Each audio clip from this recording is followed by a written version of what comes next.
עברנו לעזה שלנו. בקרוב נגיע גם לדמשק וגם לביירות. In the heart of Israel's army, hardline followers of an extremist ideology. They believe they are in a divine mission to redeem the entire world and conquer all the promised lands. Amongst the most fervent believers, graduates from this elite pre-military academy, where rabbis openly preach radical views. אז בואו נקרא לילד בשמו, ונגיד, בואו, תהיו עבדים שלנו, יהיה לכם הרבה יותר טוב. And alumni include some of Israel's most senior commanders. We've been analysing hundreds of hours of the Academy's lectures and their impact on the mindset of those who've been fighting in Gaza, where tens of thousands of Palestinians have been killed. That's the only way that the Arabs understand losing the war, it's losing a land. And this is a Jewish state, and people around us need to understand that we are coming back to our land forever. A new term is just getting underway in the B'nai David pre-military academy, built in an Israeli settlement inside the occupied West Bank. Students come here to study the Torah and strengthen their religious conviction before entering mandatory military service. So this place was founded more than 25 years ago as a means of trying to encourage more young religious men to join the Israeli army.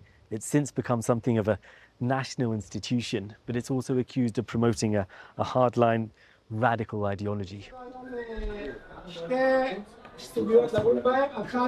Traditionally, Israel's military has been dominated by secular rather than religious officers. That's no longer the case. And B'nai David boasts of being behind a quiet revolution within the army. We were allowed in to meet students earlier this summer when the bloodshed in Gaza was still ongoing. Gavriel and Aviel will join the military when they finish this academic year. I'm not just excited to go to the army because of the things I've seen and because everyone serves. I'm now excited to go to the army because I believe in it in a much deeper way. War is never good, but if it's the thing that we need to do to get peace, so we can live in our country safely and to fight the darkness, so that's what we'll do. So tell me again, with the top two rows of where The top two rows, like I mentioned, starting from there and finishing here, were alumni that were killed before the 7th of October. Around 4,000 graduates have served in the war in Gaza, including in senior roles. More than 24 have been killed since October the 7th. Rabbi Glustein is a former pupil who's been combining deployments in Gaza with lectures for current students. What is the lesson that you hope they take from you when they go into the battlefield? I think that one of the main things is to always remember that we're fighting not out of hate for the enemy, but out of love. Love for our country, love for our ideals, love for freedom, love for better humanity. You do hear in Israel, there are no innocents in Gaza. I'm not fighting a personal person. I'm fighting a way of life. And sadly, Gaza people have decided that their way of life discriminates, hates, and is racist towards the Jewish society, the Israeli society. But it's lectures here at B'nai David that contain ultra-nationalist, racist rhetoric directed at Palestinians. The Academy has uploaded hundreds of lessons to YouTube, most about Jewish theology. But others we've examined alongside a specialist researcher, filmed during the war in Gaza, use that religious lens to frame the contemporary conflict. Here, Rabbi Kashtiel, a leading teacher, cites a biblical story about the prophet Joshua, who led the Jews to victory in the Promised Land. מצוות יישוב הארץ שמוטלת על יהושע בן נון, מוריש התורה, היא לכבוש את הארץ, לא בגלל בעיות ביטחוניות. והקדוש ברוך הוא אומר ליהושע, אתם צריכים לכבוש את הארץ. לאורכה ולרוחבה, כי ככה מופיעה התורה. Unlike the official narrative of the Israeli army, war, he implies, isn't about self-defense, but conquest and creating a greater Israel. בוודאי שאנחנו נלחמים להצלת העם, אבל לא פחות מזה לכיבושה של הארץ. In another lecture, a rabbi draws an analogy between Gaza and a savage, ancient battle between Jews and their enemy, the Amalek. כשהמלך יוצא למלחמה, הוא על כל הקופה. הורג ילדים, נשים, כי זה העניין של המלך. אז כשאתה נלחם איתו, אתה לא יכול להתלחם איתו כמו עם עמים אחרים. והנביא אומר לו, אל תחמול עליו. והמשמעות המבצעית, ומתה מאיש עד אישה, מעולל ועד יונק, פסוקים שקשה להכיל אותם בכלל, להרוג תינוקות. Rabbi Zur talks specifically about the conflict in Gaza and explains the biblical rationale behind the brutality. כן, אני חושב שזה ככה ההבנה הפשוטה, נדמה לי, זה ההבנה הפשוטה. זאת אומרת, בזה שאתה מרחם על אכזרים, ומאפשר את הקיום של הרוע להישאר בעולם, אתה בזה עצמו, אתה מתאכזר על הרחמנים, מסכנים, מה עשו רחמנים ששארת אותם עם כל העמלקים? בסוף הם פוגעים באנשים טובים. Yair Nehorai is an Israeli lawyer and researcher dedicated to exposing the teachings of the academy and what he sees as a dangerous attempt by religious hardliners to change the country's identity. They are in a mission from God. And God demands that the Torah law will be imposed on all of the promised land, including, of course, Gaza and parts of Lebanon and Syria, and transforming those cities into Jewish cities. Some people listening to these clips might imagine that these are the words of fringe radicals on the outermost sections of society. The religious Zionist, Messianic religious Zionist party, this is their ideology. It's not some rabbi who is talking some ideas, his ideas. This is exactly their ideology. And as we know, Bibi relies on them to keep on his job as a prime minister. Therefore, he dances to their music. Last year, Prime Minister Benjamin Netanyahu visited B'nai David, vowing total victory over Hamas. His graduates include 2 serving brigadier generals, the commander in charge of forces in the occupied West Bank, and Netanyahu's military secretary also studied there. Other alumni have held leading roles in government departments and the media. They discovered, or thought about it, and rightly so, that if they will conquer the army, that will be their gate to conquer the Israeli society. And that's what they did.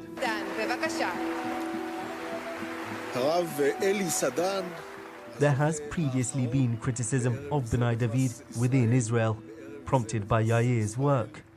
But the academy has been embraced and funded by the state and inspired other similar institutes. Here's one of its founders, Rabbi Eli Sedan, being awarded the country's highest prize in 2016 by Israel's leaders. And here he is earlier this year, talking about Gaza, blaming the entire population for the October 7th attacks. המלחמה הזאת חייבת להיגמר בניצחון מוחלט. הם כולם נושאים באחריות למה שקרה בשמחת תורה, וגם לכל מה שקרה לפני כן. לא יהיו עוד עזתים בעזה. In an interview last year with a right-wing TV channel, Rabbi Levinstein, another co-founder of the academy, promotes the idea of forcing Gazans abroad. כל המדינות שכל כך אוהבים את הפלסטינים ואת החמאס, נפנק כל מדינה הערבית שכל כך אוהבת אותה, נפנק אותם, נחלק את 2 מיליון, כל אחד יקבל איזה 100,000, צרפתים אוהבים אותם, אנגלים אוהבים אותם. כמו גננת שמחלקת סוכריות. כן, מחלקת, כולם כל כך אוהבים אותם, נפנק את כל העולם ברוע. Similar extreme views have spread right across Israeli society since the brutal October 7th attacks. But here is future soldiers being indoctrinated. We spoke to the Academy's CEO, Lior Shtul. What is it you teach your students here, given they're going into the Israeli army, about the Palestinians? You know, they are here. And I think part of them, or most of them, will stay here. If we speak about Jewish nation, they must know that they are living in a Jewish state. But the problem starts when the terror get in. We also saw, for example, a video from Rabbi Eli Sedan in which he says that there are no innocents in Gaza. When you say there is no innocent people in Gaza, you mean that there is a group in Gaza that fighting against us. In the kindergartens in Israel, you see light, you see flowers, you see sunshine. You go into the kindergarten in Gaza, you see Shahid, you see rockets. This is a big difference. This is a nation, a group that's thinking about death, and we are thinking about life. If you're teaching students who are going into the army that there are no innocents in Gaza, that the entire land here all belongs to the Jewish people, that you're fighting a war against Amalek, doesn't that encourage people to effectively see everyone, the entire Palestinian people, as the enemy and really push them towards committing war crimes? We are believing not to kill nobody that are not in the war zone. You see how much effort Israel pay to protect the civilian of Gaza. Together, we watch the clips we've sifted through. והמשמעות המבצעית, ומתה מאיש אדישה, מעולל ועד יונק. It was another time, it's not meaning today. When you need to make the difference between the spiritual world and the material world. Because it seems like the purpose of the lecture is to take the example from before and Rav Ishai, by the way, implement it Rav now. Ishai Tzur teaching Bible. Soldiers going into battle, having been exposed to these kinds of lessons, would then basically see any person there as the enemy. And so that explains why you have, on the face of it, such a high number of civilian casualties. Orders. There is orders in the army. There is no troops of Bnei David. We are mixing in all the troops. So if someone sees someone kill that he don't need to kill him, take him to jail. Nobody from our guys going to jail. הם כולם נושאים באחריות למה שקרה בשמחת תורה. If I were to ask the Israeli army, is the entire Gazan population your enemy? They would say no. No. But you say yes. They say yes. Say yes. The Israeli army would say no. The army say, yeah, all the people in Gaza are an enemy, but we are separate the terrorists and the civilians. The Israeli army spokespeople, whether people believe it or not, they would say we are not. They would say we are not. The Gazan people are not our enemy. They would say Hamas is our enemy. That's the difference. And that's what between you and them, and that's why your critics say that you're a radicalising influence on the army. But nobody show after 35 years that we have a radical influence on the army. Maybe that's part of what we're seeing in unfold in Gaza right now. That's why the ICC says that Netanyahu and Gallant are war criminals, and that the ICJ says that there's plausible case for genocide. Everybody know what we think about them. Yeah, okay. You know, we know the political issue of the ICC and ICJ. But the war is radical because Israel will not stop till they demolish Hamas. We don't have evidence that B'nai David graduates in particular have committed war crimes.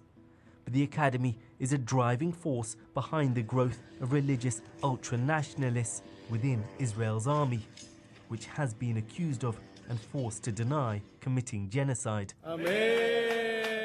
Videos promoted by the Academy online provide a glimpse into the former students and staff who've been fighting inside Gaza.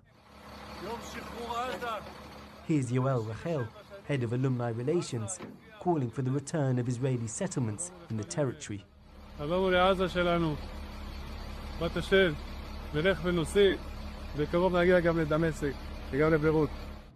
And here's another graduate addressing troops before battle, drawing on both the biblical stories of the prophet Joshua and the Amalek. לא נשכח לרגע ולא נסלח לעולם את אשר עשה לנו עמלק ביום שמחת תורה האחרון. לוחמים, הלילה נפרוץ לעזה. עזה, איבר חי מגופה של מדינת ישראל, נקרע ממנה. הלילה אנחנו נקרות את ראש הנחש. הלילה נקיים את צוואתם של יהושע בן נון.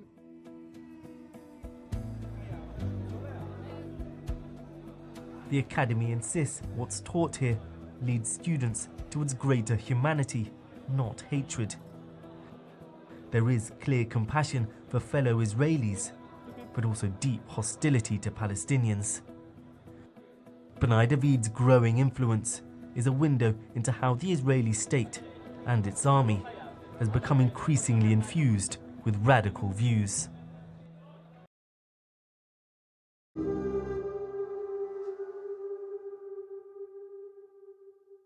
To the torture of captives, the destruction of buildings, universities, hospitals, and the torching of homes. All circulated and amplified among Israelis back home.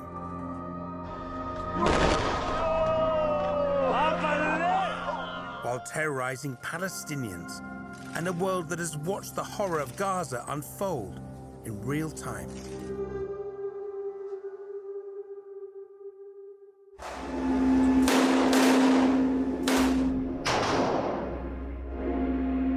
These images were shot by an Israeli soldier on duty in Gaza. What they don't show is the human side of the devastation. But Gazans are also sharing their images of unimaginable suffering. More than 35,000 Palestinians killed, and more than 1 million people displaced from their homes.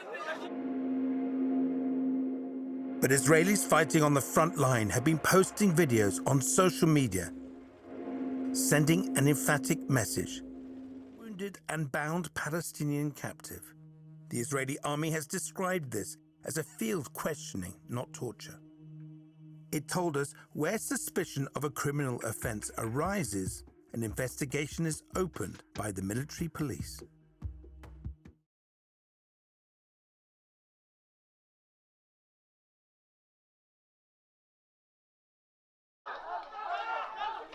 The UN report says it will take 80 years to rebuild 370,000 homes. Delivery of food has been weaponized. In March of this year, UN experts called out Israel's imposed starvation. The first item of the ICC arrest warrant request says Prime Minister Netanyahu and his defense minister bear criminal responsibility for the starvation of civilians in Gaza. Hunger, terror, death. There's no respite for the Palestinians. This local media identifies some activists from the group ransacking aid trucks. Individuals within the Israeli forces reportedly tipped them off about where to target. Young settlers also stepped in, beating up drivers, looting aid, and even torching trucks heading to Gaza.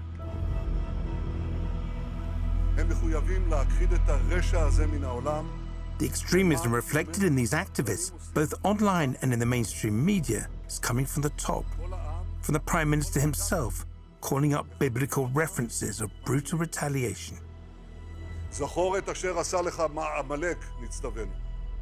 To his defense minister. אנחנו מטילים מצור מוחלט על העיר עזה. אין חשמל, אין מזון, אין מים, אין דלק. הכל סגור. אנחנו נלחמים בחיות אדם ואנחנו נוהגים בהתאם. And his far-right coalition partner, Itamar Ben-Gvir, seen here at a rally in this clip shared online. זה גם לשחרר, זה גם להתיישב, זה גם